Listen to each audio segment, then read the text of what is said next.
يا حضرات الكبيرة شايلة كتلة يعمل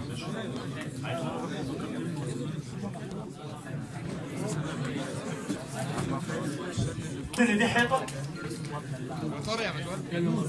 في هنا بين عند سي خلاص صوت صوت صوت صوت صوت صوت صوت يا باشا صوت يا باشمهندس صوت يا حضرات ها هنا من هنا لحد هنا 2 خلي بالك والحته دي كلها هاف اللي هو نص قطر الكبيره ونص قطر الصغيره 25%.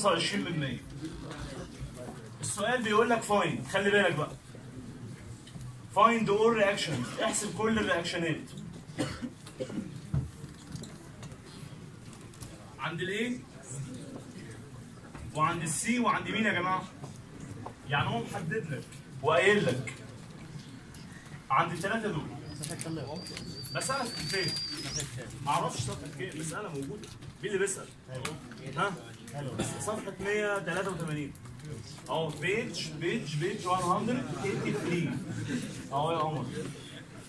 المهم يعني انا هنا السؤال ده بقول لك ايه المايك وهسمعك والله ما تستفزنيش خليني كده محافظ على هدوء اعصابي. المهم يعني ركز معايا كده يا باشا ركز يا باشا انت اهو شايف المسألة اللي قدامك دي؟ طيب هنا بن وهنا بن يبقى 2 و2 4 وهنا بن يبقى كام؟ في تنشن على البكرة اللي في النص ادي 7 مجاهيل. هل لو انا اشتغلت على الانترنال فريم هيطلع لك حاجة؟ لا ها؟ بص هتقول لي انا شايف هنا بن وهنا بن كام؟ 4 وهم كام معادلة؟ يبقى مش هتعرف. انت معايا ولا لا؟ عارف لو انا قلت ده رولر معاك 2 و1 3 اشتغل. فانت قسم على طول اشتغل على طول. يعني ايه اشتغل على طول؟ يعني اول حاجه اشتغل عليها نصيحه مني ليك في اي مساله فريم هتجيلك لان انت ما بتاخدش كل الفريمز انت بتاخد حالات معينه بس. خد البكره الجميله دي اشتغل عليها. الفرق ما بين المساله دي واللي فاتت ان هنا انا مديك كتله يبقى انت الستة هتضربها في 9 و8 يعني ممكن بقى الدكتور سرحان يعمل ايه في الامتحان يروح جاي مديك الويت على طول. فانت تاخد بالك ال100 دي هو كاتب كيلو جرام ولا كاتب باوند ولا كاتب نيوتن ولا كاتب ايه بالظبط؟ ما هو نيوتن او باوند خلاص دي الفورس. انت مش محتاج تضرب معايا يا باشا؟ لكن لو هي بالكيلو جرام اضرب يا باشا. مين اللي بيسأل؟ ها؟ فهمت كده الحوار؟ حلو قوي. يبقى انا عندي هنا ايه؟ بتاع ده وين؟ في تنشن اهو. طبعا انت هتقول لي ده هو التنشن على البكره اللي فوق ولا اللي في النص؟ يبقى المسألتين مالهم مختلفين عن بعض. شايف البن اللي في النص ده؟ البن ده ساب الحيطه بتاعته وساب المنبر بتاعه. هيظهر لي ايه على طول يا جماعه؟ هيظهر لي 2 رياكشنز دي اكس ودي واي. المفروض ان الحته دي طولها اهو في نص قطر الكبيره والمفروض ان دي 25% نص قطر الصغيره. وهو قايل لك ايه بقى؟ قايل لك هات الرياكشنات عند كل البنات ادي دي اكس معرفوش دي واي معرفوش تنشن معرفوش. كم مجهول؟ اروح جاي كده قايل له ايه؟ سيجما المومنت عند دي طبعا وارجع اقول له سيجما الاف اكس وارجع اقول له ايه يا جماعه؟ سيجما مين بقى؟ ها؟ سيجما الاف واي. اوكي؟ تعالى بقى سيجما المومنت عند دي يبقى ده ملوش مومنت. مين اللي ليه مومنت بقى؟ ال 980 خلاص بقى الصوت بتلف بكام بقى؟ بالماينس. ركز معايا. البعد العمودي كام؟ هاف. التنشن ده بيلف بالبلس. البعد العمودي كام بقى؟ اللي عمال يتكلم. يبقى انا من هنا كده هطلع التنشن اللي هو 980 في النص على 25% بكام بقى؟ معرفش. شوف انت بقى. سيجما الاف اكس بقى يلا كل اللي ماشي كده احدد اتجاهي وانت حر في اي اتجاه انت عايزه. دي اكس ماينس التنشن كل ده بزيرو. سيادتك جايب التنشن قبل كده هيساعدك هنا كده عشان تجيب مين؟ ها؟ الدي اكس. وابقى كده ايه؟ باشمهندس كده منظم. انا عايز اجيب ايه في المساله دي؟ عايز اجيب الدي اكس وعايز اجيب الاي اكس وعايز اجيب الاي واي وعايز اجيب السي اكس والسي واي وعايز اجيب التنشن. انا الحمد لله جبت ايه؟ التنشن. ورجعت جبت الدي اكس. هقول لك دلوقتي ليه قسمت على ربع؟ عايز اجيب التنشن. مين اللي بيسال؟ اهو يا باشمهندسه ده في ده اوفر ده.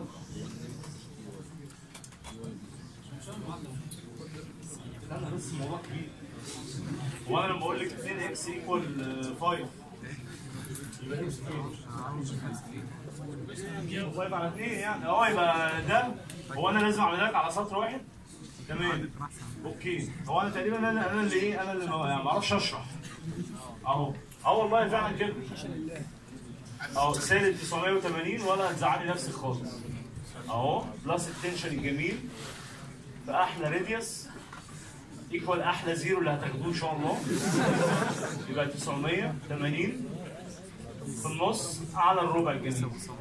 ها ايه مشكله؟ سيجما الاف اكس بقى امنع بقى الكلام ده. سيجما اف واي يبقى دي واي صوت يا جماعه الصوت دي واي ماينس الويت ايكوال زيرو. يبقى انا جبت الدي واي خلاص بقى. يبقى انا من اول تقسيمه كده جبت الدي اكس والدي واي والتنشن. اروح جاي بقى واخد ايه بقى؟ واخد المايل اللي هو ده كده اللي هو الاي سي دي شايفينه؟ اهو اي سي دي. الاي هنا ساب الحيطه يبقى هيظهر لك كام رياكشن؟ اي اكس ومين؟ واي واي. السي اللي هنا شايفه؟ السي ده ساب الحيطه بتاعته يظهر لك كام رياكشن؟ سي اكس. واحد يقول لي انت ليه عملتهم بالطريقه دي يا باشمهندس؟ هقول لك ليه بقى عشان استفيد من المعلومه دي. بص شايف الزاويه الجميله دي؟ شايف دي؟ شايف الزاويه دي هي ايه؟ يبقى دي كام يا جماعه؟ تمام. واحد يقول لي انت ليه عملت كده؟ لان انا لو انا جبت السي وضربته في كوزين 45 انا جبت سي اكس. ولو انا ضربته في ساين 45 يبقى جبت مين يا جماعه؟ السي واي. وشايف البقره اللي انت جبتها دي؟ البقره دي خلاص بقى ترجع مكانها تاني عادي جدا. البن يرجع مكانه يبقى هنا وزن اهو 980 وادي التنشن اللي احنا جايبينه اللي هو تقريبا 1960. خلي بالك بقى من معلومه مهمه، ده هاف وده 25%. وخد بالك ان هو قايل لك ان المسافه من هنا ركز من هنا 2 ومن هنا 2 يبقى ده كله كام؟ اللي هو الجذر التربيعي 4 اللي هو 2 جذر 2. فدي تاخد جذر 2 ودي تاخد كام؟ جذر 2. يبقى انا عندي جذر 2 وجذر 2. يبقى المسافه من هنا لهنا روت 2 وهنا روت ايه يا جماعه؟ روت 2. طيب المسافه من اول السنتر خلي بالك شوف انا كلامي واضح، من اول السنتر لحد هنا 2 المفروض ولحد الارض كام يا جماعه؟ 2. تمام كده؟ تمام قوي. اسالك سؤال بقى، واحد يقول لي البي هنا ما عملتش عنده رياكشنات ليه؟ لان هو قال لك هات الرياكشنات عند الاي والسي والدي بس وسكت. يبقى انا ليه اشغل دماغي بالبي؟ انت معايا ولا لا؟ يعني هو قال لك هات عند الاي والسي والدي، عارف لو قال لك هات عند البي يبقى انت محتاج تقسيمه ايه؟ رابعه اللي هو الرأسي، فاهم ولا لا؟ بس هو لو جايبها في الامتحان هيجيبها لك كده، ما تقلقش مش هيغيرها يعني. طيب انا هنا بقى اسالك سؤال، انا عندي كام مجهول في المساله دي؟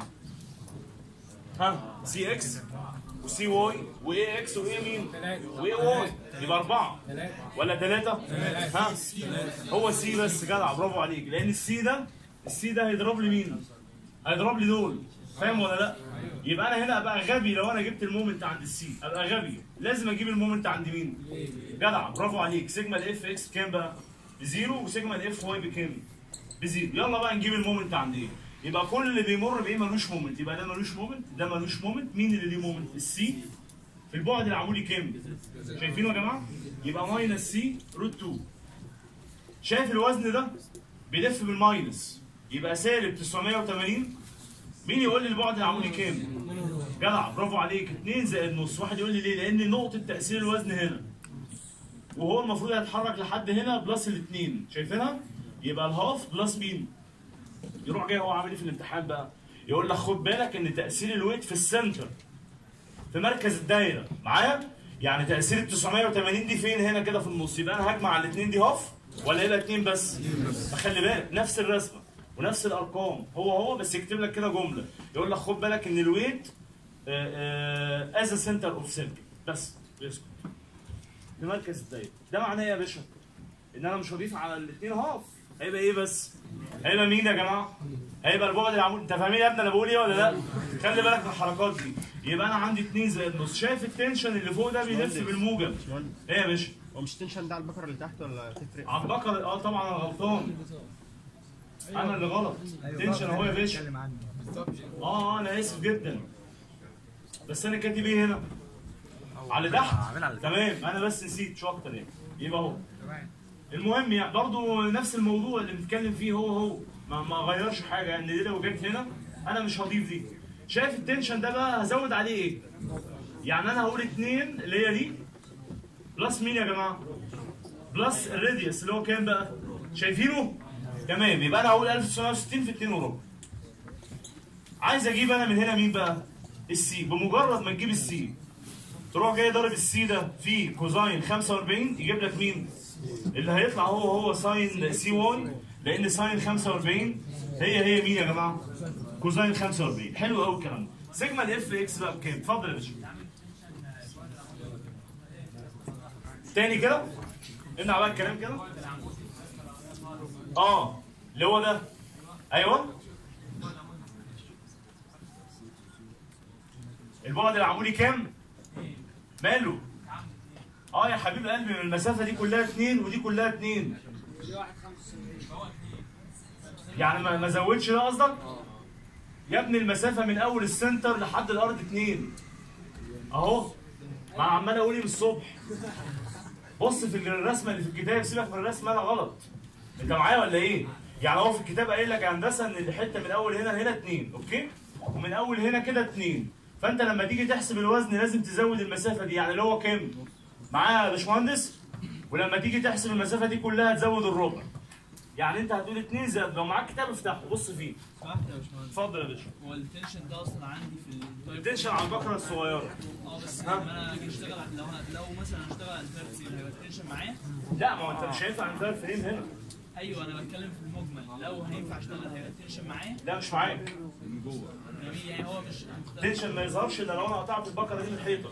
تمام. طب انا ليه هنا ما قلستش الاتجاه بتاع التنشن؟ مين فين؟ هنا عامل اتجاه التنشن. لان انا ما قلتش تنشن، انا خدت قيمته بس. ما خدتوش كانون، فاهم قصدي؟ يعني انا خدت القيمه بس استفدت بيها مش اكتر. باشمهندس يعني انا هم تقسيمتين اللي انا عملتهم مش اكتر. هنا ليه عملت البقره ما عملناش الرياكشن بتاع دي بس ليه؟ هقول لك ليه. الراجل ده بيقول لي انت ليه ما لان انا رجعت المسمار يا باشا للفريم بتاعه. لا انا مش عملت البقره دي وعملت الرياكشن بتاع ماشي، ما هو انت في الحالتين هتشتغل مرتين. كويس كده؟ انا اول مره عملت ايه؟ بص يا جماعه الحوار ماشي ازاي؟ الحوار بسيط قوي. انا هنا لما خدت البقره لوحدها، شايف البن اللي هنا ده هندسه؟ ساب الايه؟ ده كده اسمه منبر يا باشا، وده اسمه منبر. الدي ده ساب المنبر بتاعه. فالطبيعي ان يظهر عنده كام رياكشن؟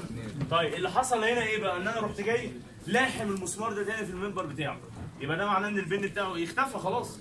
انا بقى استفيد بالمعلومات اللي انا جبتها للدي اكس والدي واي عشان انا جبت بيها التي. بس ده دوره كله. يعني انا بمجرد ان انا البن ده ساب الفريم بتاعه، انا عملت ايه؟ رحت جاي مرجعه تاني الفريم.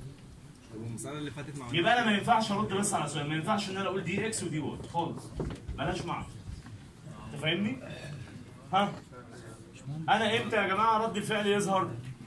لو انا فصلته عن الجسم. انا اللي حصل ان انا رجعت البقره تاني للفريم، فهيبقى اللي هيظهر لك ايه بقى؟ الايه ده ساب الحيطه دي يظهر لك رياكشنين. السي ساب الحيطه بتاعته يظهر لك رياكشنين. طب هنا هيظهر لي حاجه؟ لا، ما انا خلاص اشتغلت عليه مره بقى، شكرا. ايوه بس تمام. لو انا مثلا كنت عملت الرياكشن بتاع دي وما عملتش انا رجعت البقره تاني، كنت اعرف انا اجيب المجاهيل اللي عندي. يعني انت هتشتغل عليه، هتقسم عليه ويقول لي هقسم كذا يعني وكذا. هشيل البقره واعمل الرياكشن بتاع دي واشتغل على الفريم ده. ماشي، ايه المشكله؟ طب ما انت بقى هقول لك حاجه احلى بقى. دايما لما تجيب اي معلومات استفيد بيها. يعني انت جايب وزنه وصح، وجايب هنا الرياكشنات اللي عندي مين؟ الدين. خلاص بقى استفيد بيها، تجيب لك الاثنين الباقيين بس. فدايما اي حاجه تجيبها خدها معاك. المهم يعني ايه الحوار ايه بقى؟ سيجما الاف اكس هتمشي. باشمهندس ينفع بس تجيب مومنت تاني؟ نعم، لحظه كده يا باشا. لحظه واحده.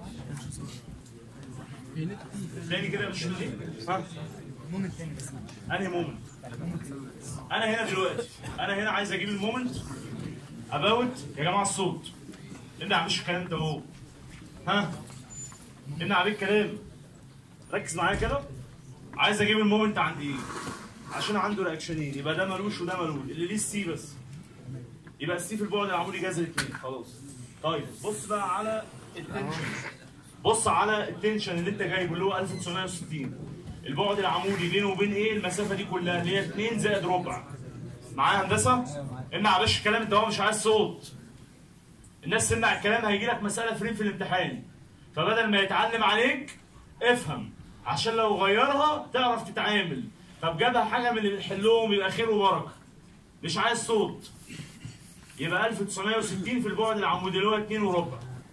طب تعالى على 980 البعد العمودي يعني المسافه دي كلها لحد هنا كده 2 بلس الراديوس اللي هو الهاف. بس ده اللي انا بقوله.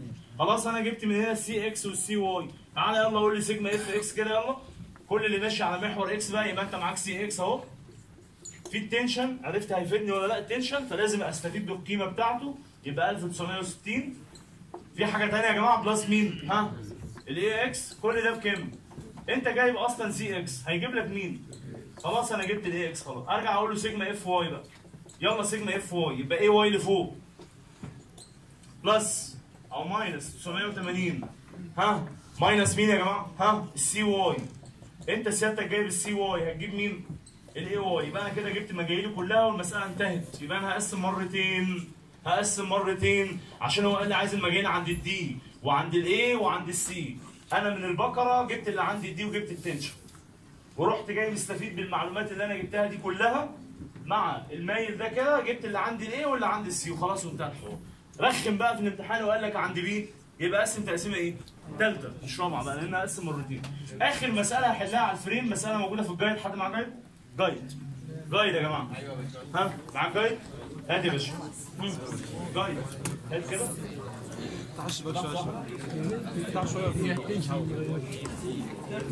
ركز معايا كده. نعم.